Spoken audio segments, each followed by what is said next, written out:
les doy la cordial bienvenida a esta actividad que busca poner en valor la historia y el patrimonio que está detrás de las sepulturas y a la historia de quienes están descansando aquí en el cementerio. Por ejemplo, esta plaza que se levantó en 1918, este homenaje, hace también más de 100 años, este homenaje a José Cardenio Bello, que era de Santa Juana, y entregó una donación de dinero importante para la Junta de Beneficencia que administraba el cementerio, una entidad que era dirigida por el intendente, hoy día sería el gobernador, pero también donde participaban distintos vecinos de la ciudad. Entonces él donó lo necesario para levantar la antigua entrada que tenía el cementerio, y les comento que allí donde ustedes pudieron haber cruzado, ¿cierto?, en la entrada principal, se encontraban dos torres altas, más o menos de la altura de estas araucarias, de estas palmeras. Muchas gracias, ahí sí. De estas palmeras, y en cada torre les comento que había una campana. Entonces se llamaba a los panteoneros con un campanazo para llamar al número 1 y con 5 para el número 5. Imagínense que habían 15. Entonces tenían que tocar 15 campanazos para llamar al número 15 y tenían que estar ahí atentos. Hoy día lo llaman con un sistema de altoparlantes. No sé si cuando ustedes visitan el cementerio, de repente se escucha atención al número 1, al número 2, y eso es porque llaman al panteonero según su número. Bueno, también les comento que esta plaza se integró recién en 1904. Avancemos por favor por aquí. Les comento que varios de las tendencias arquitectónicas que se encuentran actualmente en el cementerio ya no están en la ciudad, lamentablemente debido a los terremotos principalmente, y también a la mano del hombre. Aquí, por ejemplo, vemos una arquitectura de estilo neoclásico con ese elemento triangular arriba, ¿lo ven? Eso se llama el frontón. También aquí las columnas. Y esto era imitar la arquitectura que se estaba dando en Francia, en Europa, porque nuestro país se independizó y quisimos imitar a lo que estaba pasando allá en Europa. Pero este material, además, es muy interesante porque esto es piedra rosada de Pelequén, de la Angostura de Pelequén. ¿Conocen la Angostura de Pelequén? Cuando ustedes van camino a Santiago por tierra, ahí en bus, pueden mirar que hay una parte donde están los señores trabajando una cantera, y ahí está, ¿cierto?, este material que lo traían desde allá y lo trabajaban y lo insertaban acá, ¿cierto?, en los mausoleos. Avanzamos por favor por este lado. Además, la plaza que tenemos aquí forma el símbolo con sus aspas, forma el símbolo de la esvástica, pero una especie... ¿Qué es lo que es la esvástica? Se hizo popular posteriormente en el siglo XX, debido obviamente al régimen nazi que utilizó este símbolo, pero es un símbolo hindú, es un símbolo mucho más antiguo, y sus caminos forman aspas que están girando eternamente. Entonces esto representa la eternidad, lo que las personas esperan encontrar aquí cuando fallecen, el más allá, lo eterno. Vamos por favor por aquí, adelante, caminemos por estos lados. También nos encontramos con grandes vacíos de mausoleos en este cementerio. Si bien es cierto, aquí se guarda parte importante de la memoria histórica, pero además se encuentran grandes vacíos. Acompáñenme por favor por este lado, caminemos por este lado.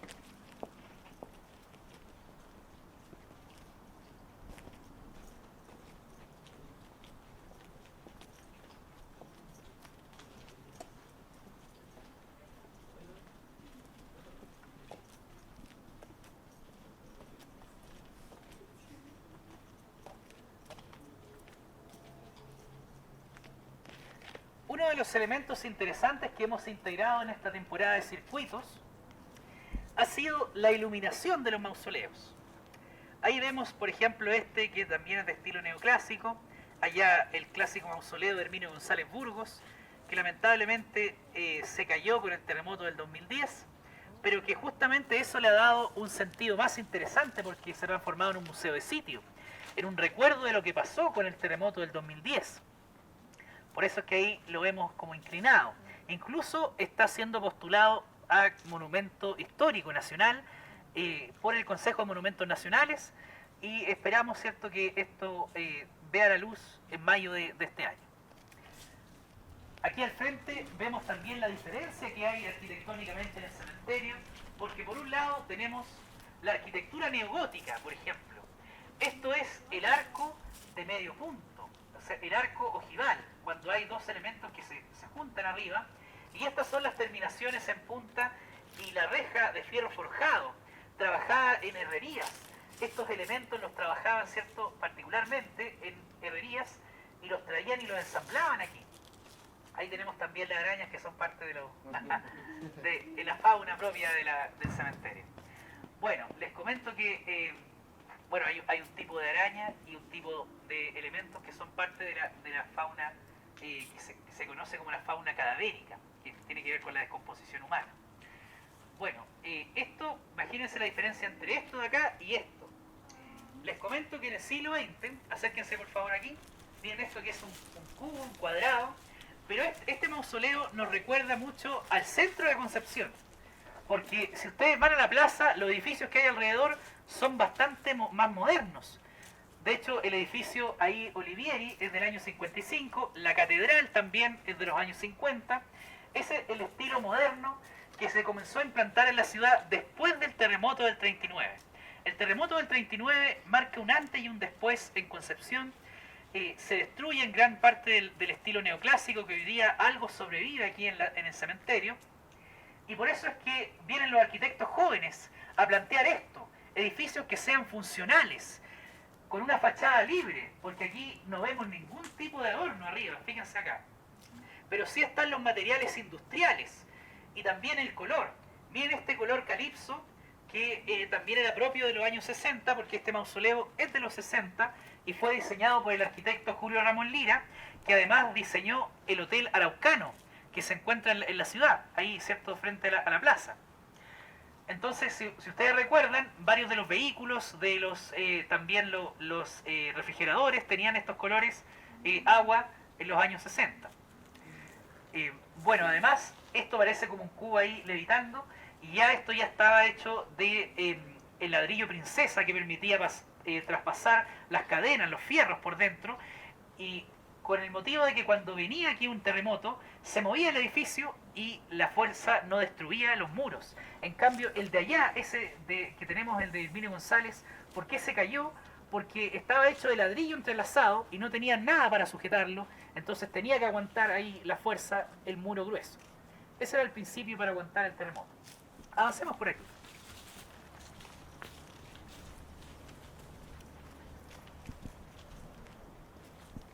Por aquí algunos detalles que seguramente no habrán visto o no habrán notado cuando pasan por el cementerio. Estos ganchitos que vemos acá eran para colgar coronas funerarias. Aquí se colgaba una corona.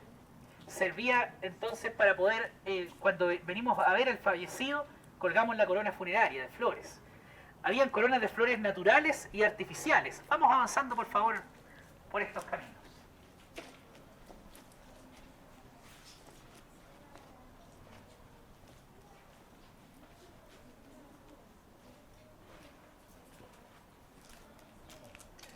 ¿Quién vive por estos lados en esta noche?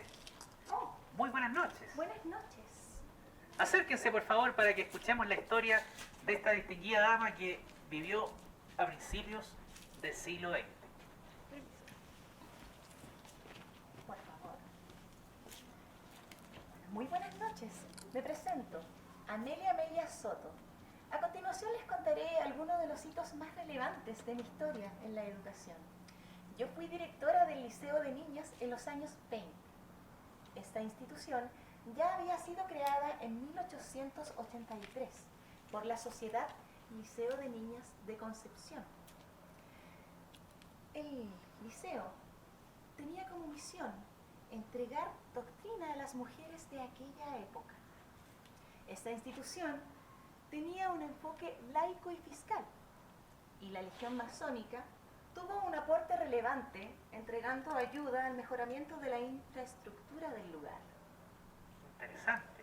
El Liceo de Niñas de Concepción se creó gracias al decreto Amunátegui, que salió en 1870, ya que a través de eso se permitió la creación de liceos fiscales y laicos, porque la educación de las mujeres en el siglo XIX y durante la colonia llegaba hasta cierto nivel, y dependía del estatus socioeconómico de la familia si es que la mujer aprendía a leer y a escribir o no.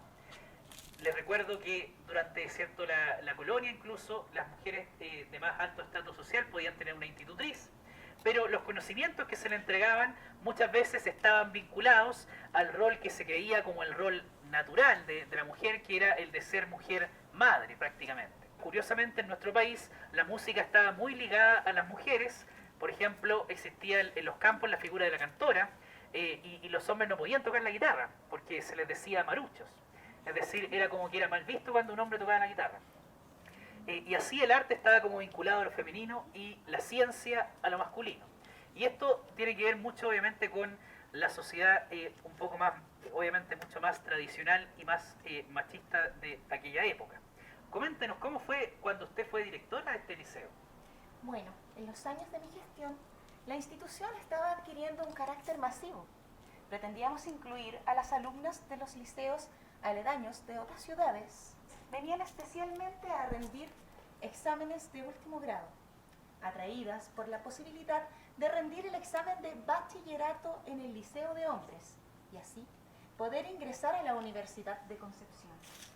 En aquella época, las directoras de los liceos femeninos buscábamos que nuestras certificaciones fueran valoradas para el ingreso de nuestras alumnas a la universidad. Buscábamos que nuestras alumnas pudieran tener una puerta a la sociedad pública en aquella época. Durante mi gestión, se hizo notable la necesidad de más espacio en la institución, por lo que me preocupé personalmente de atender las necesidades de nuestras alumnas, modificando horarios, alterando las distintas secciones. Interesante, es decir, gracias a su gestión, la primera generación de mujeres de Concepción pudo entrar a la Universidad de Concepción, a la educación superior. Es decir, gracias a esto se fue cambiando un poco la sociedad de aquella época, y más adelante vamos a conocer algunas historias de mujeres que estuvieron en esa primera generación y que salieron del liceo de niñas y aportaron notablemente posteriormente allí en la ciudad. Así es. Además, en mi calidad de directora me preocupé de que el liceo tuviera vinculación con las instituciones de beneficencia, aportando a través de obras literarias musicales a beneficio. Es decir, la famosa Cruz Roja. En esa época la Cruz Roja Juvenil servía mucho para hacer actividades a beneficio, sobre todo para el terremoto del 39, cuando hubieron muchas familias afectadas por el sismo. Démosle un aplauso a Amelia Mella, que esta noche ha salido a darnos a conocer su historia, y porque igual le debemos mucho también en nuestra ciudad. Muchas gracias. Muchas gracias a ustedes por su visita. Que la educación siga siendo fundamental para el crecimiento de nuestra sociedad. Buenas noches. Muy buenas noches. Estas casas ofrecían el sistema de las lloronas, las famosas plañideras, que eran mujeres que iban a participar de los funerales y lloraban o rezaban, y después las familias tenían que darle un aporte ahí como una propina por participar y hacerlo llorar. Y esto efectivamente ocurrió. Habían lloronas aquí en nuestra ciudad. Este sistema efectivamente existió, porque las personas iban a los funerales vestidos de negro, y era muy de mucho respeto ir a un funeral. Había que ir bien vestido, la familia más cercana tenía que mantener el luto durante un año, y para eso también se amarraban una tela negra, aquí se lo colocaban, que era el crispón. También se podía amarrar al brazo, y esto era para simbolizar el luto de la partida de un familiar cercano. Avancemos por favor por aquí. Hoy día varias instituciones igual utilizan esa tela negra así como cruzada, pero en los símbolos, no sé si alguien lo ha visto, cuando alguien está de luto coloca a veces en su foto de perfil el símbolo de el crispón. Bueno, acá nos detenemos en algunos otros símbolos interesantes como la dormidera o amapola. Esta flor que está tallada de manera muy bien lograda en esta sepultura de la familia Cruz y Anguita, y arriba, ¿cierto?, la vemos ahí varios tipos de amapola, porque esta flor es somnífera, tiene que ver con dormir, con que aquí las personas vienen a descansar el sueño eterno. Síganme los videos.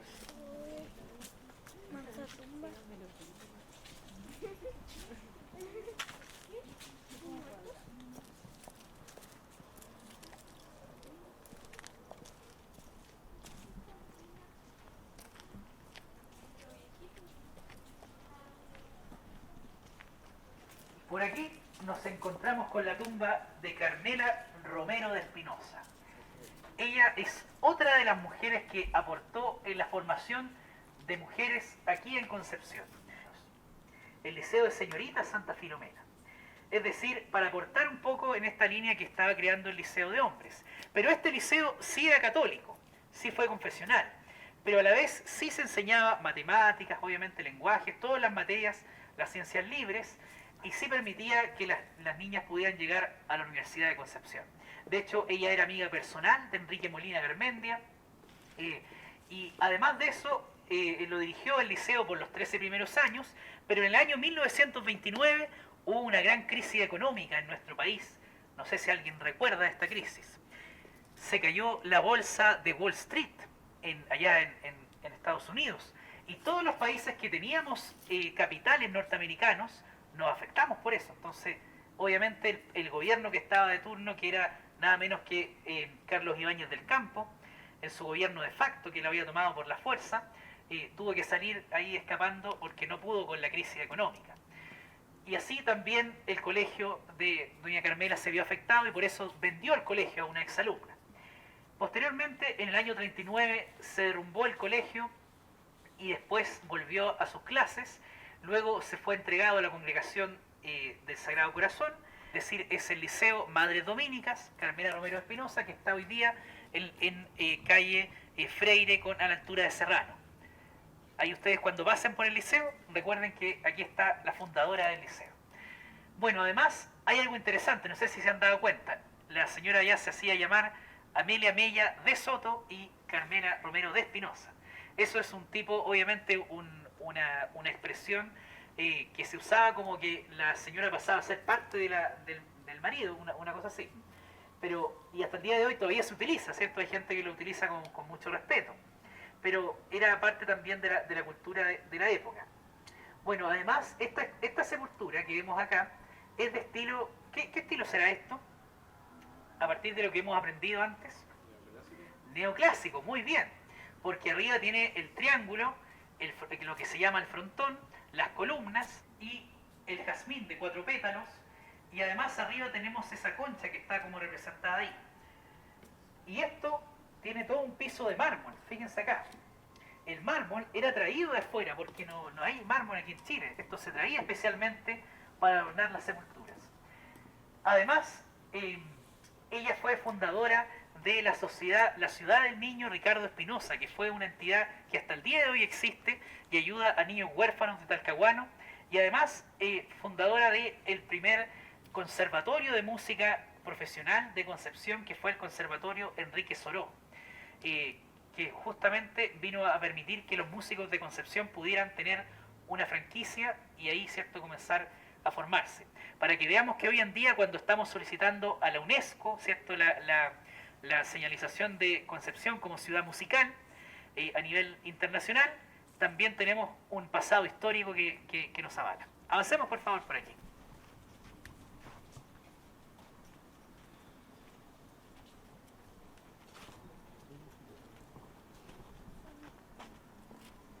Y aquí llegamos a una parte más iluminada, aquí ya no. Pero fíjense arriba los árboles que tenemos sobre nosotros, el Cerro Chepe.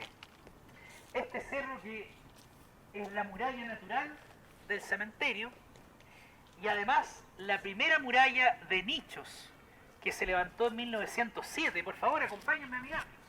Los nichos, que son espacios más pequeños, que son lugares que pudieran ser más económicos, permitieron que el cementerio creciera hacia arriba, porque si todos nos construimos mausoleos, obviamente que no va a quedar espacio y en algún momento se va a saturar el cementerio. Y el problema de la saturación es el problema que todos los cementerios tienen. De hecho, hay muchos cementerios antiguos que hoy día ya tienen 200 años, pero están saturados. No cabe ni una sepultura más. Y aquí vemos los nichos que permitieron crecer hacia arriba. Por ejemplo, este que es de 1906, que tiene más de 100 años, también tiene simbología y tiene algo que decirnos esta sepultura. Porque miren lo que hay aquí. El sauce llorón, que representa la tristeza, obviamente con sus ramas inclinadas, pero que también es un elemento de vida. El árbol, que está tallado ahí en la muerte, y la sepultura que está como rondándolo. Este símbolo está también en otros cementerios y aquí, solo en esta pared, está repetido como 10 veces. Es decir, era un símbolo que hacían los marmolistas de Concepción que están aquí afuera, todavía hay marmolerías, y ofrecían esto y las familias les gustaba y lo colocaban aquí. Además acá, fíjense esto, un famoso epitafio. Los epitafios. ¿Han escuchado hablar de esta frase, el epitafio? Que es como una frase emblemática que a uno lo sella la sepultura. Aquí dice, fue padre tierno y cariñoso, amigo hidalgo y fiel, cumplió con la misión del buen esposo, rogad por él. Entonces esto obviamente es un poema y eso nos recuerda que hay varios epitafios poéticos en el cementerio. Avancemos por favor aquí. Aquí me detengo en la sepultura de Carlos I. de Schulz, quien es uno nada menos que de los fundadores o sea, no de los fundadores, pero uno de los bomberos más destacados de la primera compañía de bomberos, de la compañía que hoy día está en calle Salas.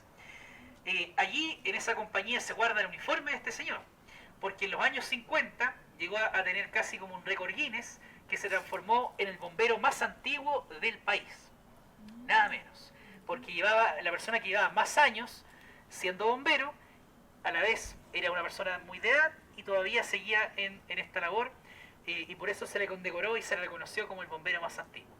Él era hijo de colonos alemanes inmigrantes en Valdivia, participó de la primera compañía de la compañía de bomberos Germania, que está en la Isla Teja, en Valdivia. Cuando ustedes visitan ahí Valdivia, en la Isla Teja, se encuentra el cuerpo ahí de bomberos.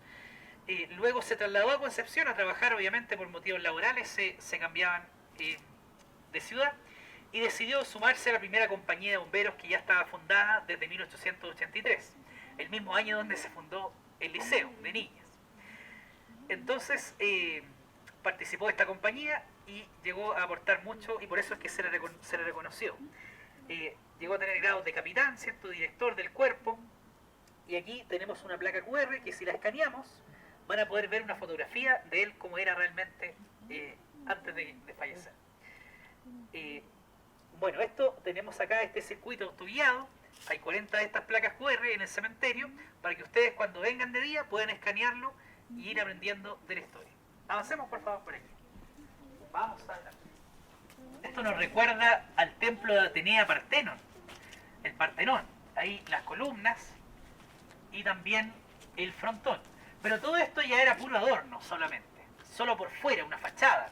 Porque si sacamos esto no está sosteniéndolo de arriba, sino que era simplemente adornar la sepultura con esto. Por esto es que se llamaba el estilo ecléctico, que quiere decir escogido, como que escogían un elemento del neoclásico y lo colocaban acá y lo mezclaban con otros elementos. Vamos por favor aquí adelante. Caballeros, damas, creo que llegaron un poco tarde, no podré atenderlos a todos. Oh, somos muchos. Por favor, acérquense por aquí para escuchar acerca de este personaje que esta noche ha salido a darse a conocer. Siempre es complicado cuando a uno le preguntan sobre uno mismo. Creo que hay que empezar del principio. ¿Quién es usted? Yo soy Guillermo Gran, benavente. Nacido y criado aquí en Concepción. Participé en mi escuela secundaria en el Liceo de Hombres de acá. Y ahí conocí a grandes amigos. El tiempo después pasó volando. Recuerdo que salí del liceo y me fui a la Universidad de Chile. Ahí estudié médico cirujano, era mi gran sueño. Y inmediatamente mis profesores me recomendaron irme a estudiar a Francia. Allí fue casi amor a primera vista, una tecnología nueva que estaba llegando al área de la medicina, la posibilidad de ver los cuerpos humanos cómo funcionaban por dentro. Era una maravilla ante los ojos. ¿Cómo se llamaba esa máquina? La máquina de rayos X. La verdad, me volví especialista en su uso. Lamentablemente, mis habilidades fueron requeridas allá en Europa durante un par de años. Estaba terminando la universidad y explotó la Gran Guerra. Y además, la pandemia de la gripe española. No me lo recuerde, fui interno en esa pandemia. Pero con todo eso ya saldado, volví aquí a Chile. la verdad es que Concepción era un lugar con mucho potencial, se diría. Mis compañeros ya ejercían muchas profesiones y entre todos nos decidimos a darle un cambio positivo a la ciudad. Nos juntamos y hicimos algunas gestiones. Debo de admitir que fue algo que nació de entre los vecinos de acá de Concepción. La idea de fundar una universidad. La universidad era un sueño. Lamentablemente, en un principio era pequeña. Yo me acuerdo que hacía clases a alumnos, 20 alumnos no más. Y entre ellos intentaba traspasarle todo el conocimiento que tenía. Y de ahí en adelante mi vida no fue la gran maravilla. Me casé, tuve muchos hijos, 6 específicamente. Y para el terremoto del 39, mi esposa, doña María Pimentel, nos dejó. Está aquí. Sí, nuestro mausoleo familiar. Ahí está Matilde Pimentel, te dirán. La verdad es que más allá de eso es difícil comentar sobre uno mismo sin caer en la egolatría. Así es. Pero usted fue uno de los fundadores también del Hospital Clínico Regional. Era necesario, en algún lugar los alumnos debían hacer sus prácticas y la ciudad necesitaba atención clínica. No fue una idea, fue una necesidad que llevamos a plasmarla aquí en la ciudad.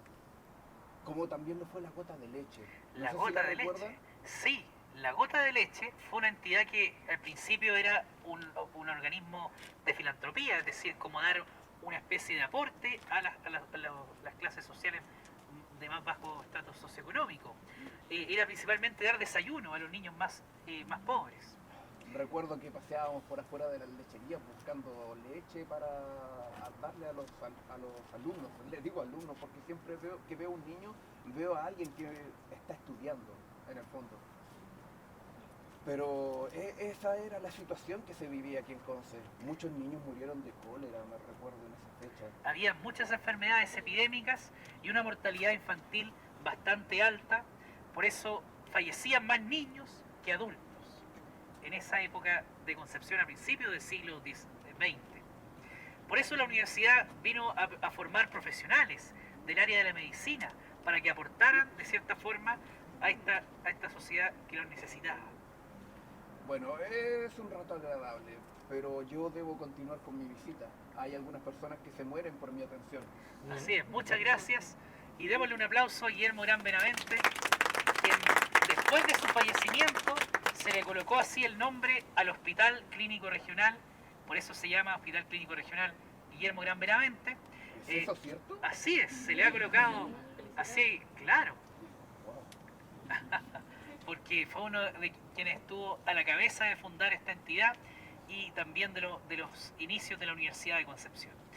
También, lamentablemente, ahí vemos a don Jorge Gran y Emilio, que eran su padre y su tío, quienes fallecen en el derrumbe del Club Concepción, en 1939 para el terremoto.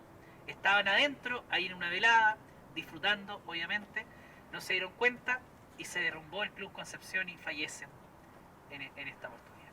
Por eso, para que veamos, ese terremoto tuvo varias víctimas fatales y de hecho fue uno de los terremotos donde más fallecieron personas, más que el del 60, más que el del 2010, porque las construcciones eran malas, ¿cierto? Construcciones de adobe, muchas veces, sin cadenas, entonces no eran antisísmicas y por eso es que fallecen muchos vecinos de Concepción, lamentablemente. Sí, la verdad, siempre estos conflictos con la naturaleza nos recuerdan qué tan humanos somos. Pero bueno. Así es. Bueno, seguiremos el camino. Vamos por favor avanzando. Muy buenas noches, don Guillermo, que descanse en paz. Hasta luego. Nos veremos aquí pronto. Cuídense para que no nos veamos tan pronto. Bueno, aquí tenemos un mausoleo, una especie de caja cuadrada ahí, bastante sencilla, pero en ese mausoleo es nada menos que el mausoleo del sindicato del mercado central de Concepción. Los trabajadores del Mercado Central, les comento que el Mercado Central es una institución bastante antigua. Se fundó cuando llegaron los primeros españoles. Aquí en las ciudades creaban los mercados de abastos. Pero el mercado también ha tenido su historia porque el mercado municipal como tal es del siglo XIX y se cayó lamentablemente con el terremoto del 39 igual. Y en los años 40 se levanta el mercado como hoy día lo vemos, que parece como un hangar de aviones. Ahí estaba el mercado y los trabajadores tuvieron que enfrentarse a algo igual difícil, que fue tener que comprar su propio local, porque ellos eran locatarios, ellos solo trabajaban en sus puestos de trabajo, pero en los años 80, cuando se implanta el sistema económico neoliberal, se les obliga a tener que comprar su local, y ahí es que aquí hay algunos de los dirigentes del mercado que están sepultados allí, que participaron de todo este proceso del traspaso del mercado. Avancemos por favor por aquí. Esta congregación también es pionera en la educación. Incluso antes del Liceo de Niñas se crea el Colegio de Sagrados Corazones, un colegio que también tenía un objetivo religioso, pero también educacional. Entonces, por eso esta congregación de religiosas de Sagrado Corazón se adquieren este territorio para levantar aquí una sepultura común para sus miembros de la congregación.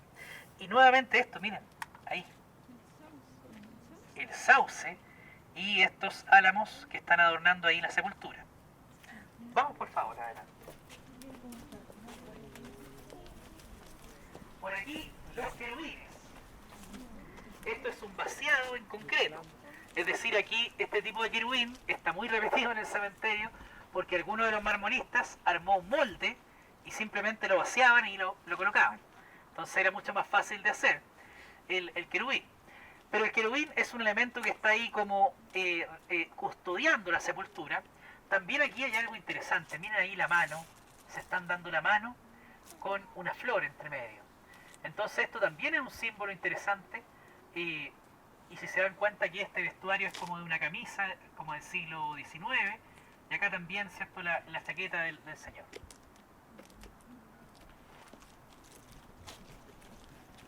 ¿Van a tomar una fotografía? ¿Adelante?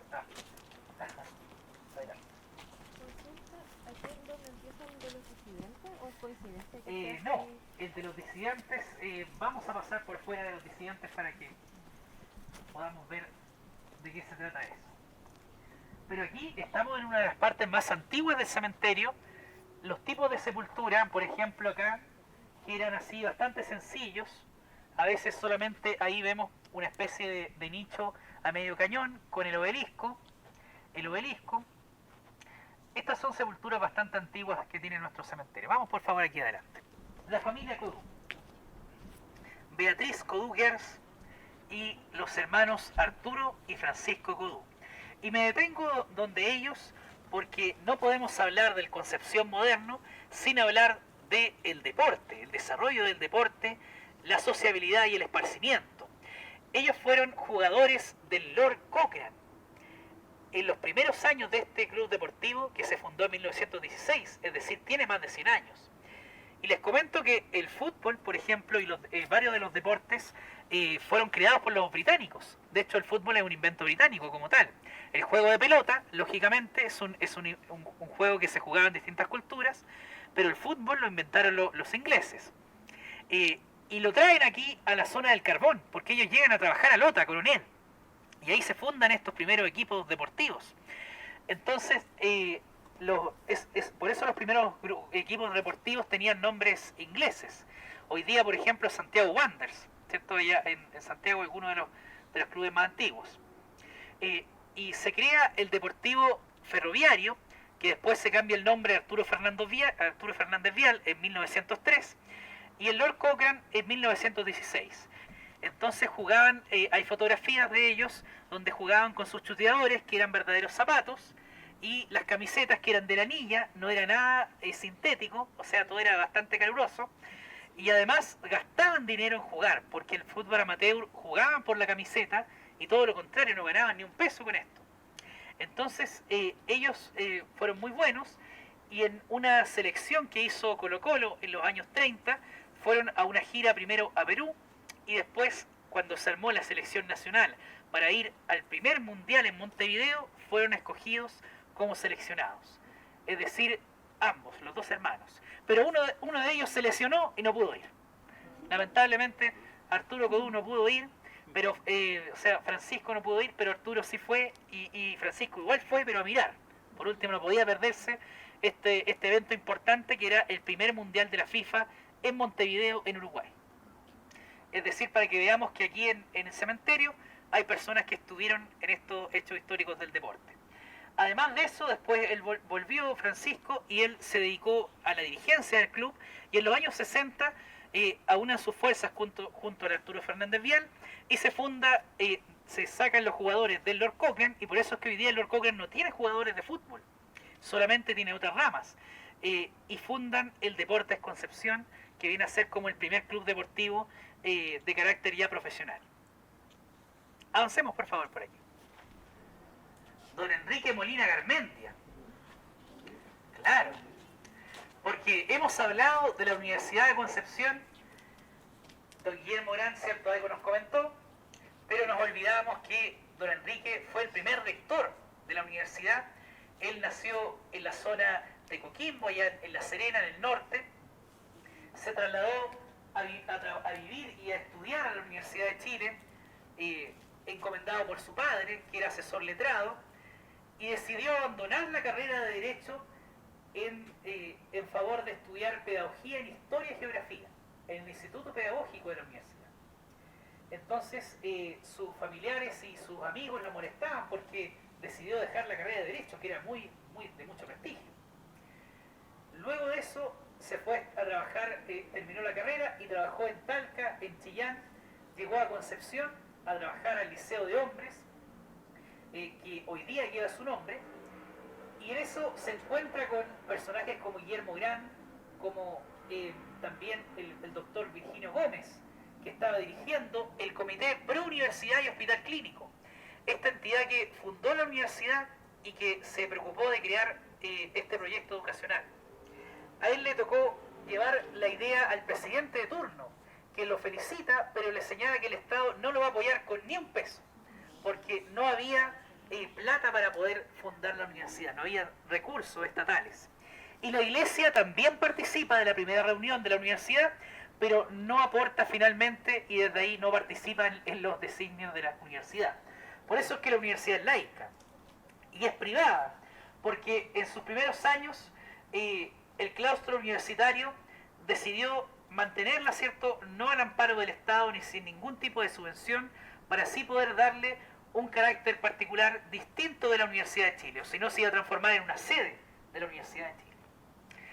Por eso es que el primer claustro escogió a don Enrique como rector, después él dirigió la universidad hasta el año 56, y en su rectorado se creó el campus, por ejemplo, que hoy día podemos disfrutar como parte también declarado monumento histórico. Se creó el campanil, la revista La Atenea, el lema por el desarrollo libre del espíritu. Las principales carreras se fueron creando a medida pasaban los años. La misma escuela de verano también se creó en el año 55. Pero fallece él en el año 56, deja el cargo debido a motivos de salud, y fallece en el 64 y es traído aquí al cementerio y depositado en esta sepultura que es mucho más moderna. ¿Se dan cuenta? Es como más bajita que la que vemos allá, ¿cierto? Esta es monumental y esta ya es más baja. Pero sí tiene algo que tiene la ciudad hoy en día.